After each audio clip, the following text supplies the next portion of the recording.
Action, le couteau, la couteau, la fourchette, Paris, you know, the croissant. It's okay for the sound?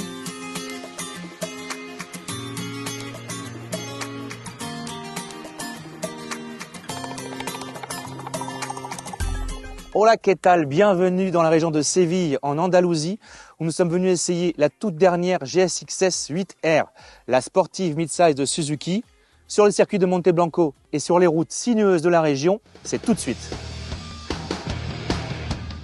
Alors la GSX 8R, c'est tout simplement la déclinaison sportive du Roadster qui est sorti en 2023, la GSX 8S.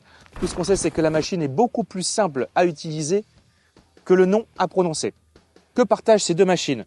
Déjà, l'architecture moteur. On est sur un bicylindre parallèle calé à 270 degrés. Une architecture moteur qu'on connaît très bien, qui est utilisée par pas mal de concurrents, notamment Honda avec la Hornet. On est sur un moteur un tout petit peu moins puissant que chez Honda, qui fait à peu près 83 chevaux, et un couple qui lui est à 78 Nm de mi-régime jusqu'à haut dans les tours. Le plus intéressant, c'est tout simplement sa polyvalence, sa rondeur, le fait que le moteur puisse monter dans les tours sans trop être explosif, mais avec une bonne progressivité et surtout offrir un minimum de couple pour un maximum de polyvalence. Les deux machines partagent aussi une bonne partie du cadre. L'idée était d'avoir une moto plus incisive, beaucoup plus facile à mettre sur l'angle, d'où la répartition des masses plus sur l'avant, contrairement à la GSX-S qui, elle, a une répartition des masses plus centrale, voire sur l'arrière. La suspension, elle, a été revue. On n'est plus sur du Kayaba comme sur le Roadster, on est sur du Showa, tout simplement parce que les Japonais voulaient une suspension qui encaisse le côté circuit, le côté racing, lorsqu'on emmène la moto sur piste et qui puisse aussi s'adapter au pilotage sur route.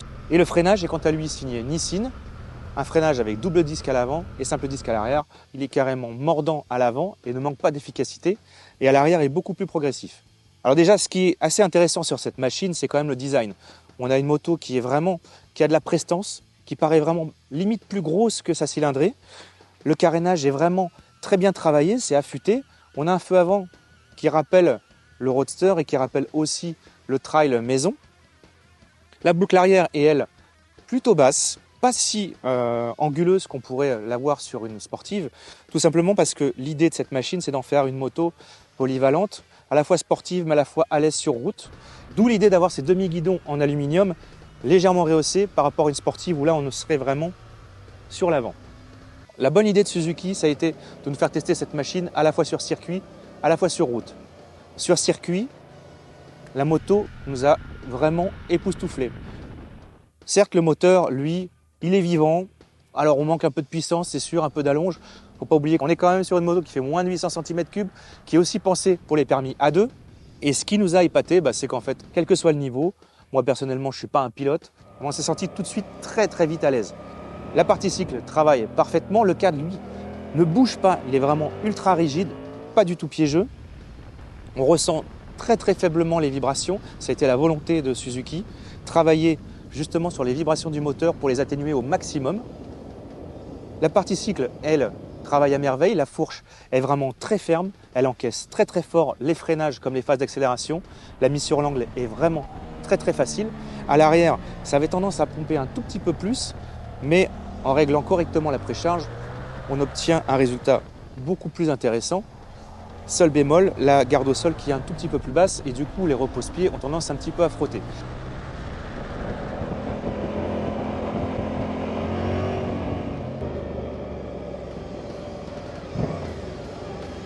Quand je monte dessus, ça se voit tout de suite. Donc moi, je suis assez grand, donc les demi-guidons sont peut-être un peu trop hauts pour moi. Je suis un peu en retrait.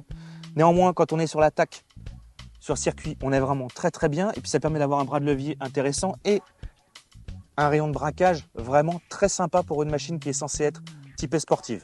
Alors une fois sur route, la moto a vraiment montré tout son intérêt, c'est-à-dire la polyvalence. Un peu plus de 200 kg tout plein fait, on ne les ressent pas du tout. La répartition des masses est vraiment très sympa. On est bien appuyé sur le train avant. L'arrière est un tout petit peu joueur, mais encore une fois la précharge réglée, on ne ressent plus rien. On se sent très vite à l'aise. Et ce qui est vraiment sympa aussi, c'est qu'on a un quick shifter, donc qui permet de passer les rapports à la montée comme à la descente, en se passant donc du levier d'embrayage. Et ça, c'est quand même un sacré plus sur ce type de moto. On bénéficie aussi sur cette machine d'origine d'aides électroniques et notamment de 3 modes de pilotage, plus la possibilité de déconnecter le traction control. L'ABS, lui, n'est pas déconnectable, je le précise. Un ABS qui, lui, se montre très peu intrusif. On a vraiment roulé très fort sur les petites routes. Le freinage s'est montré conséquent sans que l'ABS vienne vous piéger. Et ça, c'est vraiment très intéressant, très sympa. La moto se laisse vraiment guider. On peut rouler tranquillement, on peut attaquer. C'est vraiment un modèle de polyvalence et j'insiste là-dessus.